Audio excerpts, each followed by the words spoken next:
Жер үй боюнча Талас шаарында уюштурулган жыйынга жергиликтүү тургундар, бийлик өкүлдөрү жана кенди иштетүү укугун алган Альянс Алтын компаниясынын жетекчилиги болуп, жалпысынан 500дөн ашык киши чогулду. Ал эми буга чейин социалдык тармактарда аты аталып жаткан эксперттер келген жок. Алгач жыйын ушул жылдын 14-январында Бишкекте өткөн жер үй, көйгөйлөр жана чечүү жолдору аталышындагы тегерек столдун резолюциясын элге тааныштыруу менен башталды. Иш чараны уюштурган активисттер негизинен жер үйдө мамлекеттин үлүшү эмне себептен жок экенини кызыгып, ушул суроонун айланасында бир топ талкуу жаралды. Урматтуу элим, бул Талас областы дотацияда отурган область. Бул жер үй ачылбасын деп мен айтпайм, жер үй ачылыш керек. Бирок мамлекеттин үлүшү болуш керек. 25%, 30% мамлекеттин үлүшү болуш керек. Мен да сенин балаларың менен Талас жүргөн батырлардын бирөөнүн сөйлөп отурган батырлар.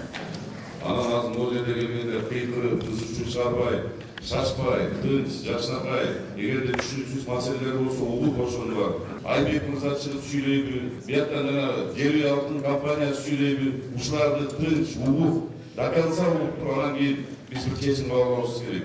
Жер үй алтын кенинде Кыргызстандын бир тыйын үлүшү жок экендиги тууралуу Альянс Алтын жоопкерчилиги чектелген коомунун башкы директору төмөнкүчө жооп берди. Действительно такой долг был, что он в американском суде. Кыргызстан алтын казган кенге лицензия берүүдө мыйзам бузгандыгы үчүн Америка сотуна $589 миллион төлөөгө мажбур болуп калган. Ошол акча мамлекеттин үлүшү болуп калмак.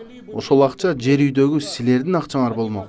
Бир дагы инвестор Кыргызстандын ушул карыз үчүн жер үйдү иштетүүгө макул болгон эмес. Мен буга чейин Орусиядагы ири ишканаларда иштегем.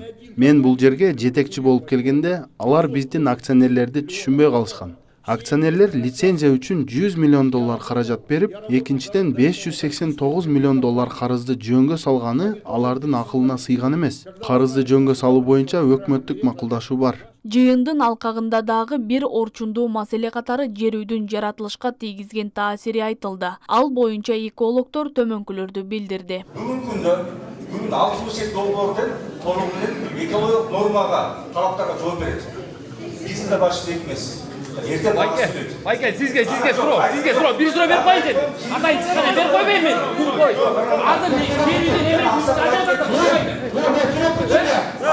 үйдүн судан пробаларды туура айтасыз. 2005 жылдан баштап 2019 жылга чейин ар кайын биз лаборатория анализ жүргүзүп жатабыз. Химиялык элементтерге баардык талаптар менен таза чыгып атат. Бизде ар биринин борбусу бар. 8 жыл мурун айтканбы, сиздер аз күйүп түшүп аткан нерсенин бар. Аз небир адамдар чыгып атат. Билип атабыз ким кандай максатты көздөп аткан. Күйбөс каттын күйүтү күч болуп.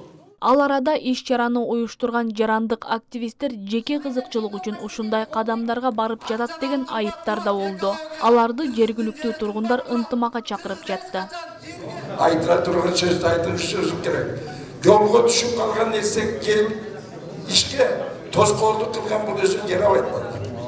Баардык нерсе өз ыры менен болсун. Жыйын жалпысынан 5 саатка созулду. Анын алкагында бир нече пункттан турган резолюция кабыл алынды. Документ өкмөт башчыга жана жогорку кеңешке жөнөтүлмөй болду.